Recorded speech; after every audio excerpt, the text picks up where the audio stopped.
30 కోట్ల రూపాయలు ఈరోజు సీఎం రిలీఫ్ ఫండ్ ద్వారా పేదల వైద్యానికి అందించిన అంటే ఇదందరూ మీరు అందించిన సహకారం, మీరందరూ అండగా నిలబడబట్టే ఈ గొప్ప నిర్ణయాలు మేము చెయ్యగలిగినము. అందుకే మిత్రులారా, రాజీవ్ ఆరోగ్యశ్రీ తెచ్చిన 104, 108 అంబులెన్సులు తెచ్చిన, ఎక్కడ ప్రమాదం జరిగినా మీరు ఒక్కసారి 108కు డయల్ చేస్తే మనకు అంబులెన్సులు ఏ మూలకైనా వచ్చేటట్టుగా ఏర్పాటు చేసింది ఆనాడు కాంగ్రెస్ పార్టీ. దాన్ని ఇలా కొనసాగిస్తున్నది కూడా కాంగ్రెస్ పార్టీ అన్న సంగతి నేను ఈరోజు చెప్పదలుచుకున్నా. అందుకే ఇప్పుడు చేసింది సరిపోదు, ఇంకా చేయాల్సింది ఉంది. నియామకాలే కాకుండా మౌలిక వసతులను పెంచాల్సిన అవసరం ఉంది. మాకు తెలుసు, మా విధానం చూస్తే మీకు అర్థమవుతుంది. మొదటి సంవత్సరం మేము చేసిన పనులను చూస్తే భవిష్యత్ ఏందో మీకు అర్థమవుతుంది. అందుకే ఈరోజు ఆడబిడ్డలకు ఆర్టీసీ బస్సులో ఉచిత ప్రయాణం అందించినాం.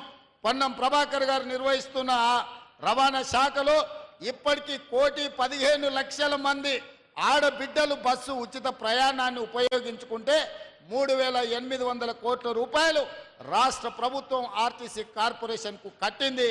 ఆడబిడ్డలు ఈరోజు ఈ రాష్ట్రంలో అమ్మగారింటికి వెళ్ళాలన్నా, ఆలయంలో అమ్మవారిని దర్శించుకోవాలన్నా ఆర్టీసీ బస్సులో అనా పైసా ఖర్చు లేకుండా ఆడబిడ్డలు ప్రయాణం చేసే అవకాశం ఈ ప్రభుత్వం ఇచ్చింది, మీ ప్రభుత్వం ఇచ్చింది. ఇంటికెళ్ళి అమ్మని అడగండి, ఆర్టీసీ బస్సులో అనా పైసా లేకుండా ప్రయాణం చేస్తుందో లేదో.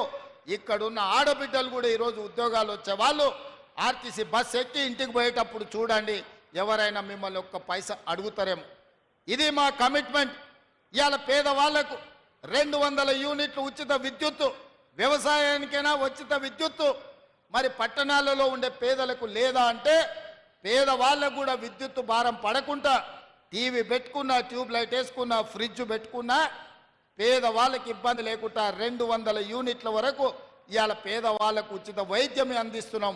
50 లక్షల కుటుంబాలు ఈరోజు 200 యూనిట్ల ఉచిత విద్యుత్తును ఈరోజు వాళ్ళకు అందుబాటులోకి వచ్చింది. 500 రూపాయలకు సిలిండర్ కూడా 50 లక్షల కుటుంబాలు ఈరోజు తెలంగాణ రాష్ట్ర